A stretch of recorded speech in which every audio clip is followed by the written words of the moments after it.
الحمد لله رب العالمين الصلاة والسلام على سيد الأنبياء والمرسلين وعلى آله وصحبه أجمعين. الله لا إله إلا هو الحي القيوم لا تأخذه سنة ولا نوم له ما في السماوات وما في الأرض من ذا الذي يشفع عنده إلا بإذنه يعلم ما بين أيديهم وما خلفهم ولا يحيطون بشيء من علمه إلا بما شاء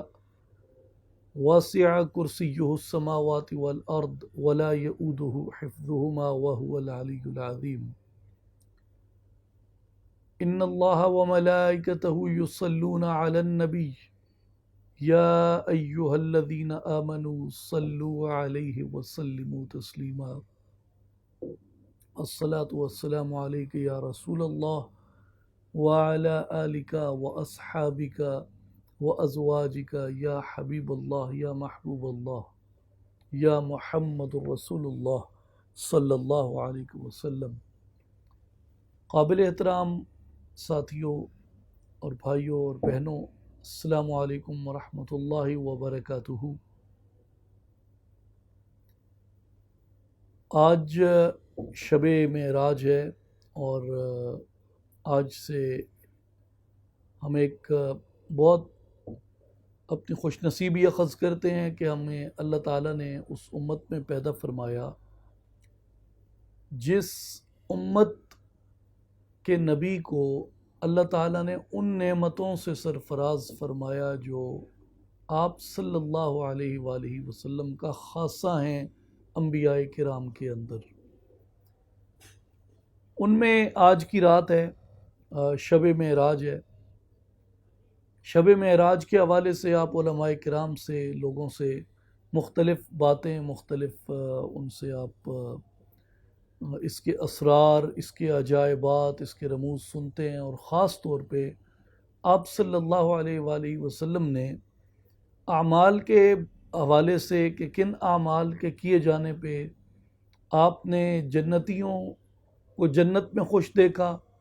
اور کن اعمال کے سزا کے طور پہ آپ نے لوگوں کو جہنم میں جاتے ہوئے دیکھا اور جہنم میں ان کو مبتلا عذاب دیکھا. اسی طرح آپ صلی اللہ علیہ وآلہ وسلم نے اللہ تبارک و تعالیٰ سے براہ راست کلام فرمایا اور اللہ تبارک و تعالیٰ کے دیدار سے آپ مشرف ہوئے، اور جو کہ یہ بھی انبیاء میں خاصہ ہے رسول اللہ صلی اللہ علیہ وآلہ وسلم کا. اور اس کے علاوہ بھی کئی ایسی فضیلتیں ہیں جن پہ بات کی جا سکتی ہے، لیکن آج کی اس گفتگو میں ناچیز 5 بڑے اسباق کی طرف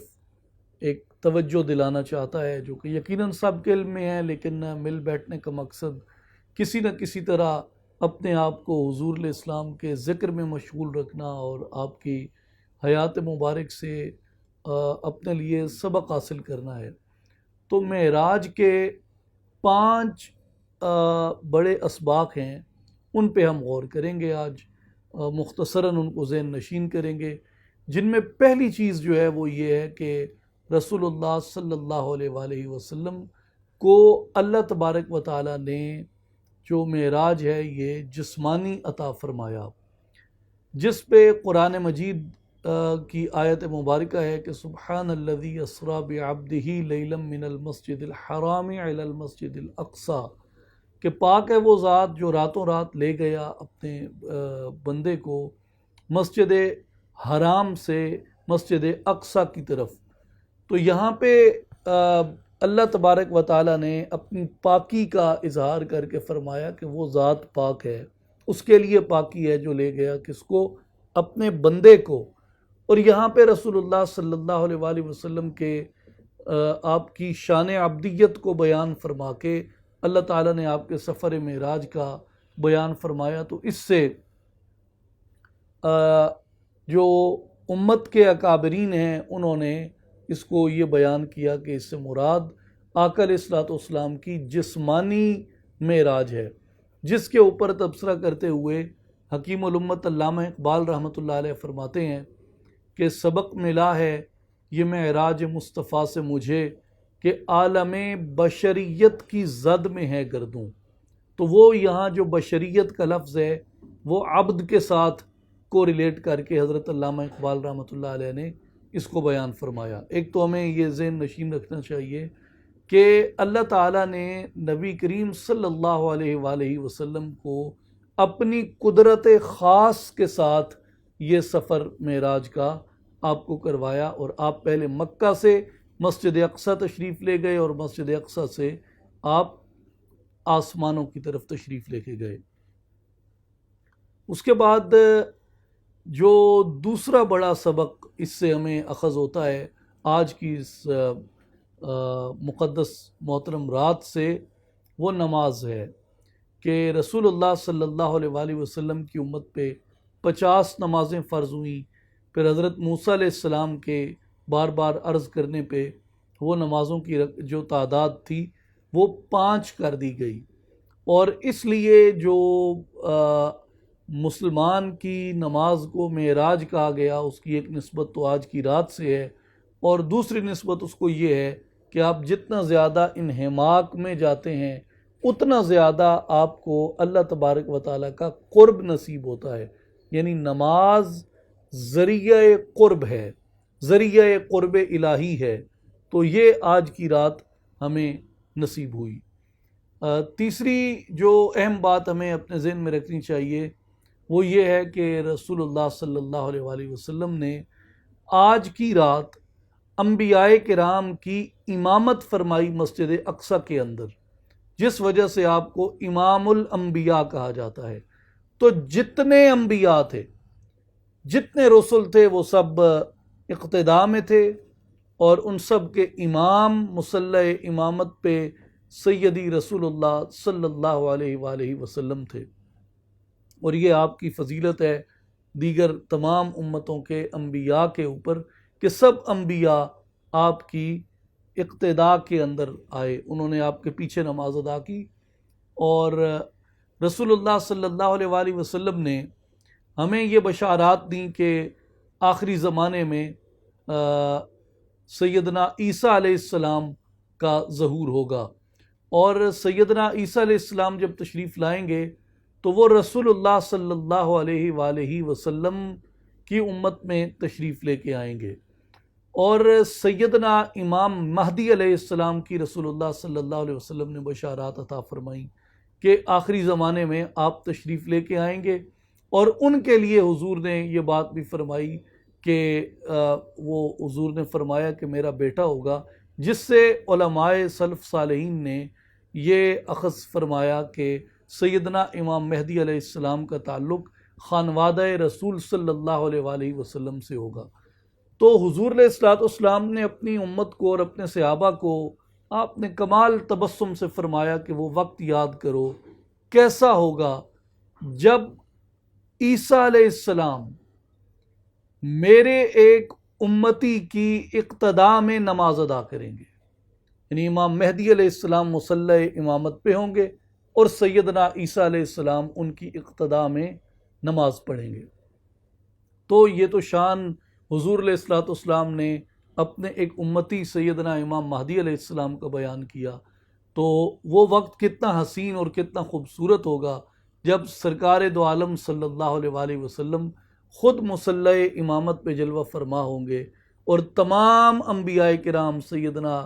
آدم و سیدنا نوح علیہ السلام سے لے کے سیدنا عیسیٰ علیہ السلام تک حضور علیہ السلام کی اقتداء کے اندر تھے، حضور کے پیچھے تھے۔ چوتھی جو بات ہمیں اس میں یاد رکھنی ہے آج کی رات میں، وہ یہ ہے کہ جس نے اس رات کو اور اس کے عجائبات کو اور اس کے اسرار و رموز کو ٹھکرایا اور جھٹلایا اور اس کا انکار کیا وہ ابو جہل تھا، اور جس نے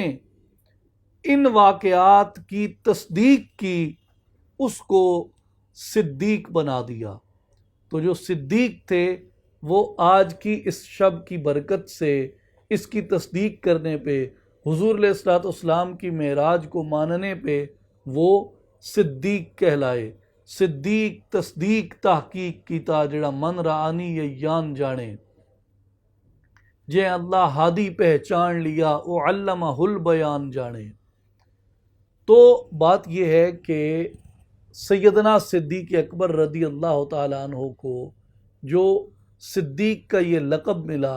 یہ آج کی رات کی مناسبت سے عطا ہوا آپ کو۔ پانچویں جو بات ہمیں یاد رکھنی چاہیے وہ یہ کہ یہ جو امامت ہوئی اور قرآن کریم نے جس سے بیان کیا کہ آپ کو ایک ہی شب میں بیت الحرام سے مسجد اقصی کے اندر لے جایا گیا، تو مسجد اقصی میں رسول اللہ صلی اللہ علیہ وآلہ وسلم کا جانا، قرآن کا مسجد اقصی کو اس انداز میں بیان کرنا، اور پھر قرآن مجید کا مسجد اقصی کے گرد و نواح کے بابرکت ہونے کے اوپر ارشاد فرمانا، یہ آج مسلمانوں کو اس طرف یاد دلاتا ہے، اس طرف توجہ دلاتا ہے کہ مسجد اقصی تمہاری ہے، مسجد اقصی ہماری ہے، اور یہ ہمیں اس بات کے اوپر توجہ دلاتا ہے کہ ہمارا تعلق مسجد اقصی کے ساتھ وہ کسی جذباتی بنیاد پہ نہیں ہے، وہ محض عقیدت کا بہاؤ نہیں ہے، بلکہ یہ ہماری اس پاک مقدس کتاب میں ہے جو بغیر تحریف کے محفوظ ہو کر قیامت تک اسی طرح جائے گی۔ تو میرے بھائیوں اور ساتھیوں، میری بیٹیوں اور بہنوں، یہ یاد رکھنے کا امر ہے کہ آج اگر ہم مسجد اقصی کو بھلا دیتے ہیں تو ہم بنیادی طور پہ قرآن کریم سے اور آج کی اس مبارک رات کے سبق سے کچھ نہیں سیکھ رہے، بلکہ اس کے ساتھ بے وفائی کر رہے ہیں۔ ایک میں دلچسپ حقیقت آپ سے شیئر کرتا چلوں جو مختلف مورخین نے بیان کی ہے، وہ یہ ایک کوئنسیڈنٹ ہے، حسن اتفاق ہے کہ جس طرح پاکستان کے بارے میں کہا جاتا ہے کہ پاکستان لیلۃ القدر کی رات بنا 27ویں کو، تو اسی طرح جو معراج مبارک ہوئی یہ 27 رجب کو ہوئی، اور سلطان صلاح الدین ایوبی رحمۃ اللہ تعالی علیہ نے جب بیت المقدس کو فتح کیا اور صلیبی قبضے سے اس کو آزاد کروایا، وہ بھی 27 رجب ہی تھی۔ 27 رجب کو معراج ہوئی اور 27 رجب کو سلطان صلاح الدین ایوبی رحمۃ اللہ تعالی علیہ نے بیت المقدس کو صلیبی قبضے سے آزاد کروایا۔ تو یہ اتنا بڑا حسن اتفاق ہمیں اس رات کو یہ یاد دلاتا ہے کہ صلاح الدین ایوبی کا احسان مت بھولیے، صلاح الدین ایوبی کی تحریک کو مت بھولیے۔ اور میرے دوستوں اور ساتھیوں، میری بیٹیوں اور بہنوں، آج کی رات ہمیں یہ یاد دلاتی ہے کہ رسول اللہ صلی اللہ علیہ وآلہ وسلم وہاں جلوہ فرما ہوئے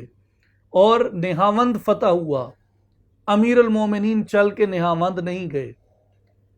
سلطنت روم ٹوٹی، امیر المومنین چل کے روم کی چابیاں لینے نہیں گئے۔ ایران فتح ہوا، روم فتح ہوا، آرمینیا فتح ہوا اور کئی علاقے فتح ہوئے، لیکن امیر المومنین چل کر کسی مقام کی چابیاں لینے نہیں گئے، کسی مقام کا قبضہ لینے نہیں گئے۔ امیر المومنین اگر چل کر کسی جگہ پہ قبضہ لینے گئے ہیں، چابیاں لینے گئے ہیں، تو وہ بیت المقدس کی چابیاں لینے گئے ہیں، وہ مسجد اقصی کی چابیاں لینے گئے ہیں، وہ یروشلم کے اندر گئے ہیں۔ سیدنا فاروق اعظم عمر ابن الخطاب رضی اللہ تعالیٰ عنہ، اور جس کو بیت المقدس فتح کرنے کا سہرا سرایا وہ امین امت سیدنا ابو عبیدہ بن الجراح رضی اللہ تعالیٰ عنہ ہیں، اور ان کے بعد جو ان کے روحانی فرزند بنے، جنہوں نے ان کی تحریک کو زندہ رکھا، ان کے مشن کو زندہ رکھا، ان کے اس خدمت کو زندہ رکھا، وہ سلطان صلاح الدین ایوبی تھے۔ میں قادری ہوں، فضل ہے رب قدیر کا، دامن ہے میرے ہاتھ میں پیران پیر کا، پیران پیر دستگیر، محی الدین غوث العظم غوث الثقلین، قطب ربانی،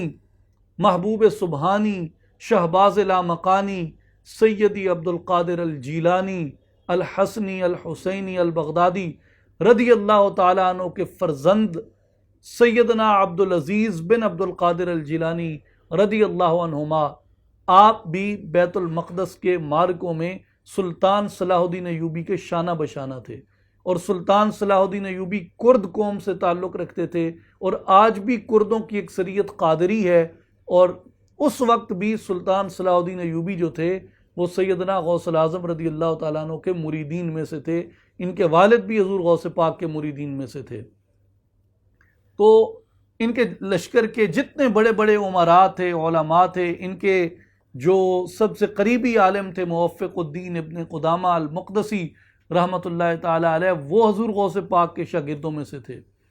تو بات یہ ہے کہ ہمارا بیت المقدس سے ایک روحانی تعلق ہے، ہمارا بیت المقدس کے ساتھ وہ تعلق ہے جو شب معراج نے استوار کیا۔ اور آج کے دن ہمیں یاد کرنا چاہیے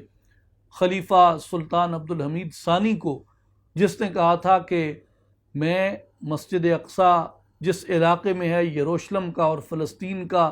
1 انچ بھی نہیں دوں گا چاہے ساری دنیا کو سونا بنا کے مجھے پیش کر دیا جائے۔ تو آج کی رات ہمیں بیت المقدس سے جوڑتی ہے، آج کی رات ہمیں مسجد اقصیٰ سے جوڑتی ہے،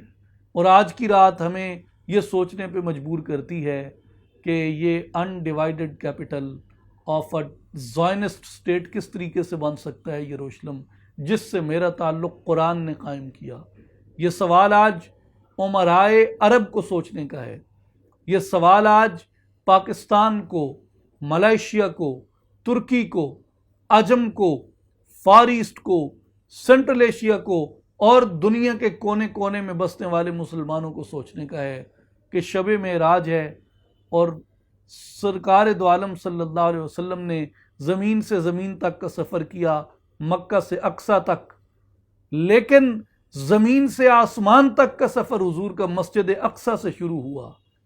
تو جہاں سے حضور کا سفر سعادت شروع ہوا، معراج آسمان کی طرف براق پہ آپ سوار ہو کے تشریف لے گئے، اس کو بھول کے تم معراج منانے کا کون سا حق ادا کر رہے ہو؟ آج کی شب کو جاگ کے عبادت کرنے اور دعا کرنے اور آج کی شب کی عظمت کو یاد کرنے کا کون سا حق ادا کر رہے ہو؟ اللہ تعالی ہم سب کو مسجد اقصیٰ کا وفادار بنائے اور محمد مصطفیٰ احمد مجتبیٰ صلی اللہ علیہ وآلہ وسلم کا وفادار بنائے۔ اعلی حضرت امام احمد رضا رحمۃ اللہ تعالی علیہ نے بارگاہ رسالت مآب میں عرض کی تھی، یا رسول اللہ صلی اللہ علیہ وسلم، ایک بار پھر بطحا سے فلسطین میں آ، راستہ دیکھتی ہے مسجد اقصیٰ تیرا۔ ان اللہ و ملائکتہ یصلون علی النبی یا ایہا الذین آمنوا صلوا علیہ وسلموا تسلیما،